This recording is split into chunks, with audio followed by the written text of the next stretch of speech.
السلام علیکم سټوډنټس، حاضر یم د یو نوی لیکچر سره او نوی لیکچر زموږ سره دی ایواپوریشن ورسز بوایلینګ. نو نن به موږ په ایواپوریشن او په بوایلینګ کې ډیفرنس کوو چې ایواپوریشن او بوایلینګ کې فرق څه دی. نو د ټولو نه اولنۍ خبره چې دا ده، نو ایواپوریشن او بوایلینګ دواړه د ویپرایزیشن ټایپس دي. ایواپوریشن او بوایلینګ دواړه د ویپرایزیشن ټایپس دي. زه به دا خبره ولیکم چې both are types of vaporization. او ویپرایزیشن مونږ هغه پروسس ته وایو چې په هغې کې یو سبسټانس وزویمه چې هغه د لیکویډ سټیټ نه ګیشیس سټیټ ته ځي، که هغه اوبه دي که هغه هر څه شی دی، خو چې د لیکویډ سټیټ نه ګیشیس سټیټ ته ځي دې پروسس ته موږ وایو ویپرایزیشن. څه ورته وایو؟ ویپرایزیشن. نو ویپرایزیشن دوه قسمه دی. یو ایواپوریشن دی چې د بوایلینګ پوینټ نه لاندې په هر ټمپریچر باندې کیږي. د لیکویډ نه به زموږ سره څه کیږي؟ ویپر سټیټ به کیږي، مطلب ګیسز ته به مالیکول ځي، هایلی انرژیټک مالیکول به د لیکویډ د سرفیس نه ګیس حالت ته ځي، په هر ټمپریچر باندې به ځي، صحیح ده که نه؟ او د بهرني هیټ ضرورت به ورته نه وي، خو لیکویډ به څه ته بدلیږي؟ ګیس ته. او په بوایلینګ کې زموږ سره په یو خاص ټمپریچر باندې چې هغې ته موږ بوایلینګ پوینټ وایو، په هغې باندې موږ به ورله ایکسټرنل هیټ سورس ورکو، لیکویډ به ګیس ته بدلیږي. خو یو به موږ په دې نیکډ آی باندې په سترګو باندې وینو، دا بل به موږ نه وینو. یو تیز پروسس دی، بل سلو پروسس دی، نو ډیفرنس پکې وایو. خو دا ایواپوریشن او بوایلینګ دواړه زموږ سره څه ټایپس دي؟ ویپرایزیشن. او ویپرایزیشن څه شی دی؟ دا فیز ټرانزیشن اف لیکویډ ټو ګیس دی. یو لیکویډ چې کله ګیس ته بدلیږي دی فیز ټرانزیشن ته موږ څه وایو؟ ویپرایزیشن. نو زه به یو سایډ ته اوس ولیکم، یو سایډ ته به ولیکم، شاباش شاباش شاباش، کرښه ووهئ، شاباش په خپله کاپۍ کې. یو سایډ ته به زه ولیکم ایواپوریشن، ټیک شو، او بل سایډ ته به زه ولیکم بوایلینګ، ټیک شو. چې کم پکې سیمیلریټیز دي هغه به م وایو، چې کم پکې ډیفرنسز دي هغه به م وایو. نو زه به پوینټ نمبر ورکوم دلتم او هلتم، شاباش. زه وایم ایواپوریشن یو فیز ټرانزیشن دی د لیکویډ نه ګیس ته. زه به صرف هسې هینټس لیکم ښه. اټ از ا فیز ټرانزیشن فرام لیکویډ to gas. فیز ټرانزیشن دی د لیکویډ نه ګیس ته. بوایلینګ څه شی دی؟ بوایلینګ هم فیز ټرانزیشن دی، دا پکې سیمیلریټي ده ها. ټرانزیشن فرام لیکویډ سټیټ ټو ګیشیس سټیټ. د لیکویډ نه به ګیس ته پکې څه شی ځي؟ لیکویډ به ځي. فیز به چینج کیږي، د لیکویډ نه به څه ته ځي؟ ګیس ته به ځي. دویم نمبر، دا ایواپوریشن چې کوم دی نو دا انتهایی سلو پروسس دی. څنګه پروسس دی؟ سلو پروسس دی.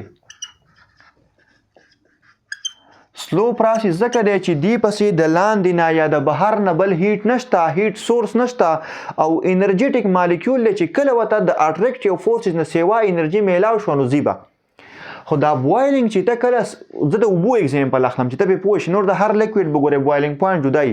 چې ته کله هیټ سورس ورکوې دا لیکویډ تا خپل بوایلینګ پوینټ ته ورساو، نو په دې دوران کې به د دې نه خامخا زر به دا فیز ټرانزیشن به د لیکویډ نه ګیس ته زر کېږي، دومره تیز به کېږي ته به یې وینې داسې هغه د سټیم چې الوځي لوګي ترې روانې د اوبو نه، صحیح ده که نه؟ زه ولیکم فاسټ پروسس، ټیک شو که نه؟ فاسٹ پروسس دی. دریم نمبر، occurs at any temperature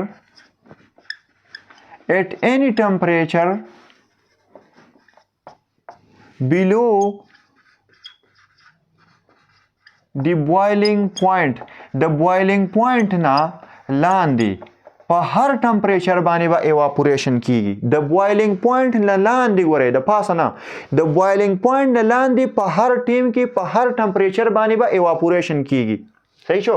خو بوایلینګ په هر ټمپریچر باندې نه کیږي. نو زه وایم دا بوایلینګ به په یو خاص ټمپریچر باندې کیږي. occurs at specific temperature at specific temperature او دغه specific temperature ته موږ سوایو boiling point IE زه به ولیکم IE at boiling point and above it د دې نه چې د پاسه کم ټمپریچر په هغې باندې به هم زموږ سره ویپرایزیشن کیږي د لیکوډ نه به فیز ټرانزیشن څه ته کیږي ګیس ته به کیږي خو کم از کم شرط ولا سره بوایلینګ پوینټ دی او د ایواپوریشن دپاره څه شرط نشته یو شرط دی چې د بوایلینګ پوینټ نه لاندې هر ټمپریچر چې په دې باندې به زموږ سره دا کیږي دا ایواپوریشن مونږ په نیکډ آی باندې جنرالي نشو لیدی جنرالي خبره کوم ښه جنرالي خبره کوم جنرالي can't be seen with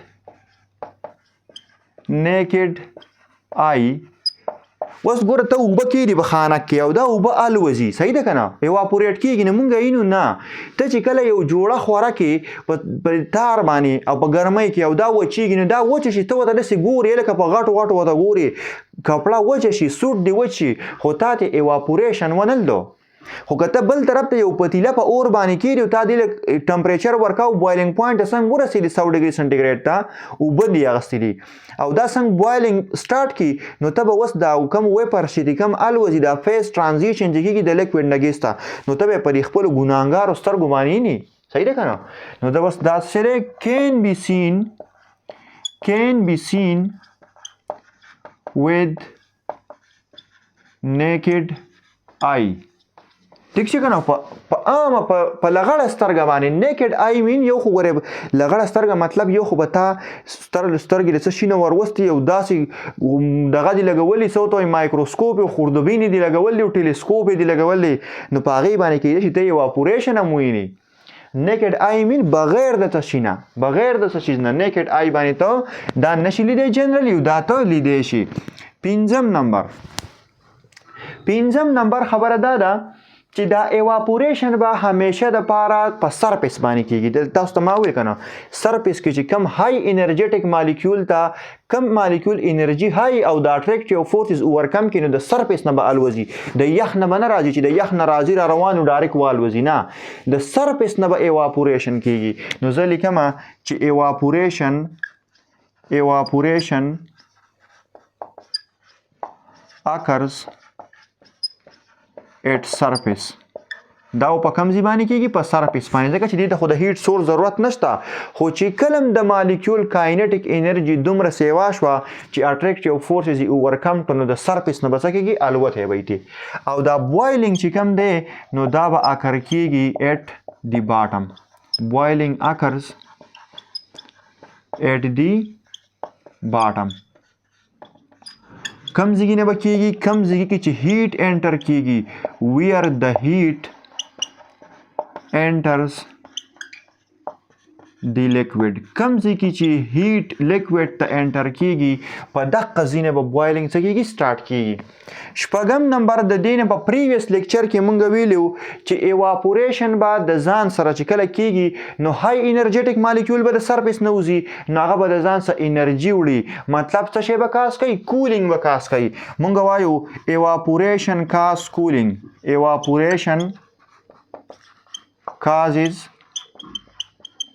cooling evaporation به څه کاس کوي کولینګ به کاس کوي ایواپوریشن به کولینګ کاس کوي د کم سرفیس نه چې ایواپوریشن وشو نو هغه لیکوډ به زموږ سره یخ پاتې کیږي خو ګورئ بوایلینګ چې د کم سرفیس نه کیږي دا بوایلینګ په دوران کې نو هغه دوران کې به زموږ سره سرفیس یخ نه پاتې کیږي تا ته پته ده بوایلینګ فیز ټرانزیشن دی دا هم فیز ټرانزیشن دی خو دا د ځان سره هایلی انرژیټک مالیکول دی او بوایلینګ په دوران کې به د لیکوډ ټمپریچر صحیح کانسټنټ وي تا به لیټن هیټ باندې پوه شوی که نه وي پوه شوی نو به لیټن هیټ وګورئ چې کله زموږ سره اوبه د لیکوډ سټیټ نه ګیشیس سټیټ ته اوړي او ته وله هیټ ورکې دلته هم زموږ سره اوبه د لیکوډ نه ګیشیس سټیټ ته ځي خو وداوټ اني ایکسټرنل هیټ سورس ځي نو زموږ سره ځکه څه کیږي ایواپوریشن چې کله کیږي نو ټمپریچر د دې لیکوډ کمیږي خو دلته خو ته د بهر نه هیټ ورکې نو کم هیټ چې ته ورکې هغه تعالی اوبه د لیکوډ سټیټ نه ګیشیس سټیټ ته چینج کوي خو په دې دوران کې به د لیکوډ ټمپریچر نه چینج کیږي او هغه هیټ ته موږ څه وایو لیټنټ هیټ. نو د بوایلینګ په دوران کې به د لیکوډ ټمپریچر څه کانسټنټ وي، څه به کانسټنټ وي. نو موږ وایو بوایلینګ maintain a constant temperature. ٹھیک شو کنه بوایلینګ به څه کوي، یو کانسټنټ ټمپریچر به مینټین کوي. اوم نمبر به زه داسې ولیکم چې پریشر به زموږ سره ایواپوریشن څه کوي، کمی به. چې پریشر ته کله سیوا کوي نو ریټ اف ایواپوریشن به څه کیږي، کمیږي به. پریشر decreases evaporation او بوایلینګ پوینټ به انکریز کوي. بوایلینګ پوینټ هر ټمپریچر کته اوبه په نارمل اټماسفیریک 1 اټماسفیریک پریشر باندې پریدي نو د دې بوایلینګ ټمپریچر به 100 ډیګري سنټیګریډ. خو کته دی اوبه باندې پریشر 280 کې لکه په کوکر کې چې کمی نو د دې بوایلینګ پوینټ به څه شي 120 ډیګري سنټیګریډ. مطلب بوایلینګ ټمپریچر به ردی څه شي وبخیږي، بوایلینګ پوینټ به رایز شي. زبر رایز ولیکم، انکریز ځکه نه لیکم، دی مطلب دا نه چې دا بوایلینګ به تیز شي، نه boiling point به rise شي. صحیح ده کنه. pressure rise the boiling point of liquid. الکه تاسو دا و پوینټس ولیکئ شاباش. زه ګورم ښکاري که نه ښکاري، او که ښکاري که نه زه ګورم چې نور پوینټ پکې ماته یاد دي که نه. زه خو سوچ کوم زما ذهن ته خو نور نه راځي. که یاد وراته لیکم یې درته، که نه وراته یاد نو لیکچر به هم په دې ایزي باندې ختمو. صرف بیرته به راشم او کیمره کې به وګورم چې تھینک یو ویری مچ لیکچر ختم. صحیح ده. او که رایاد راته شو زه دا ګورم چې ښکاري که نه، سوچ پې لږ کوم. که راته رایاد ده شو نو هم په دې ایزي به لیکچر ختمو. ښه ټینشن به نه الی. صحیح ده. یو پوینټ رانه هیر شوی و، دقه یو پوینټ درته لیکمه 8 نمبر او بس بیا لیکچر ختم دی. ښه 8 نمبر پوینټ دا دی مونږ په ډیفینیشن کې لیکلی وو ایواپوریشن ته د ایکسټرنل هیټ سورس د هیلپ ضرورت نشته. ایواپوریشن خو په هر ټمپریچر باندې کیږي، هر ټمپریچر خو نیچرلی ته پرووایډ کیږي، نو ایکسټرنل هیټ سورس وته ضرورت نشته. ډو ناٹ ریکوایرډ څومره هم پوینټ رانه هیر شوی ښه. ډو ناٹ requires any external heat source. ٹھیک شو کنه. او بوایلینګ ته د ایکسټرنل هیټ سورس ضرورت شته. بوایلینګ زموږ سره نیچرلی نه کیږي ښه. it requires external heat source. ٹھیک شو کنه. بس دا و زموږ نننی لیکچر. که څه قسم کنفیوژن وي بالکل کمنټ سیکشن کې تپوس کولی شئ. تھینک یو ویری مچ.